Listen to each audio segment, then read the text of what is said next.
Okay guys, mabuhay maligayang pagbabalik sa aking YouTube channel. Nakita nyo naman, diba? Ang ganda-ganda ni Barbie Fortesa, talagang at napaka-professional niya. Actually, siya ang unang-una yatang artista na hindi kasama sa pelikulang Firefly na dumating, kaya bonggang-bongga talaga siya. Si Barbie naman, ever since very professional. Naalala ko nung mag-guest siya sa amin dati sa Abante Liling before pandemic. Ang aga-aga niyang dumating din doon, kasama niya si Kate. At of course, no holds barred si Barbie. Pag in-interview mo lahat ng tanong na gusto mong tanungin, sasagutin din naman niya. At yun na nga, very supportive siya ngayong isa nga siya sa mga nag-attend ng premiere night ng Firefly o ng advanced screening ng Firefly. Although hindi siya kasama sa pelikula, pero syempre dahil may consider nga siya na isa sa mga Reyna ng prinsesa, siyang prinsesa ng GMA7, kaya ayun, pinapakita niya talaga yung support. Tsaka of course, andyan naman sila Miguel Tan Felix at mga kaibigan niya rin ang nandun sa Firefly. Nakakatuwa si Barbie, no? Nagkaroon kami ng chance na ma-interview siya. Of course, sa latter part ng video na ito, mapapanood nyo yung interview na yon at doon nga pinag-usapan ng tungkol sa paglipat niya sa bagong bahay. Of course, sobrang excited siya. Nakakatuwa siya dahil for the first time after ilang kung gaano na siya katanda, diba? Ngayon lang niya ma-experience ang bumili ng ng Christmas tree at mag-ayos. We advise her na dapat siyang mag-ayos ng Christmas tree para mas bongga, of course. Kasi first time niya nga namang ma-experience yung ganyan, magkaroon ng sariling bahay talaga. I mean, na talagang isa sa mga pangarap niya, diba? At yun nga, ang bongga ni Barbie dahil siya mismo ang nag-ayos ng bahay nila. Kami nga, siya nag-isip kung anong konsepto doon. Pero yun nga, mamaya sabihin niya na kung ano yung pinakagusto niya. Gusto niya talaga malaking kwarto daw. Yun ang nakakabili. But anyways, ayun, as again, merong may interview ako kay Barbie sa latter part. At yun, nakita niyo naman sa thumbnail na si Jack Roberto. Hello, ang Christmas wish ko ay sana... Aside from tuloy ang pagpapaganda. Iba talaga si Shaina. Ang Christmas wish ko ay sana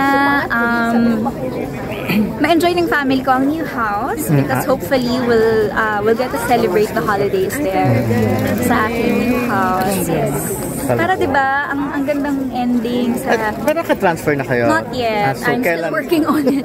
Pag nabakante itong lingkong to, hopefully sana makompleto pero konti-konti mga gamit, okay na o mga na lang, ilalagay na lang. Wala nang masyadong, So excited ka na Oo, star-studded pala Excited ka na doon sa bagong house? Very. Lumipat na? Not yet. Ikaw ba nag-decorate? Ikaw magde-decorate? Okay lang, ikaw naman. Actually wala. Walang team kasi ako lang din nag-interior noon. So, basta gusto ko lang na very homey, nothing intimidating kasi syempre gusto ko maging komportable yung mga magulang ko doon, family ko doon, diba? Kailan na nalipat? Sana doon ako magpas. Pag free time, pag may free time. First time kong bibili ng Christmas tree. Talaga? First time? First time kong bibili ng Christmas tree. So ikaw din mag-aayos? Ikaw rin magde-decorate or may nag-hire ka na? Sana magkaroon ako ng time to decorate kasi parang ang saya mag-decorate. Mas masarap ikaw na lang. Oo, diba? Para may effort. Kaya nga para bonggang yung first. Hindi ko lang abot yung taas. So, meron nga. Okay. Yeah, si Jack ba sa inyo mag-Christmas katulad ng dati parang alternate? Hopefully, yes. Oo, kung hindi siya busy. Hindi naman. Oo, syempre. Diba usually ganun Christmas, tas New Year naman. Yeah, oo. Anong feeling? May bahay na si Barbie. I know, di ba? So happy. Gano'ng katagal ba yan na ginawa? Yung buong construction, 1 taon lang. Pero yung mga inasikaso before that, syempre yung design, lahat, bago nagkaigay, maraming inayos pa. Yun yung matagal. Alin yung super in-specify mong dapat meron? mga gusto mo? Oo, dapat meron. Banyo. Charot. Sana may banyo. Hindi, gusto ko... big na banyo. Gusto ko malaking kwarto lang. Yes. Talaga? Kasi mahilig ako matulog. May time ka bang matulog? Especially I will next make year. time. Kasi maganda na yung kwarto ko. Especially next year, di ba? Yes. May pressure din ba sa inyo ni Jack yung mga ganyan issue? Oo, dahil break-up. Break-up, hiwalayan. Paano nyo napapag-usapan na dapat wag kayo mag-uso? Hindi naman. Actually, yung mga ganyang bagay is not our place naman to talk about. Kasi it does not involve us and we're not friends with anyone na i-issue. So parang hindi kami para maki-comment, hindi ba? Kumbaga, we will respect their personal lives, we respect their privacy, and just wish for everyone's healing. Pero sa inyo ni Jack, kapag-usapan niyo yung mga ganun, parang nakaka-pressure yung ang daming nagbe-break. Actually, una sa lahat, medyo hindi nga kami nakakapag-usap. Kasi nga, super live siya, di ba? Gawa ng business niya.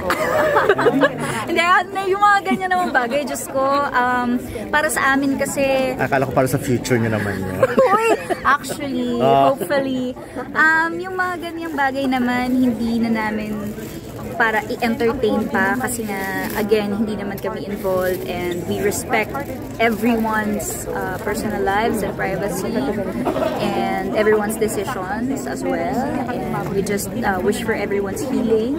As for us, busy-busy kaming siya maghanap buhay at ako ay maglipat. So, di ba, hindi na namin para pag-usapan pa yon. Pero, ayun.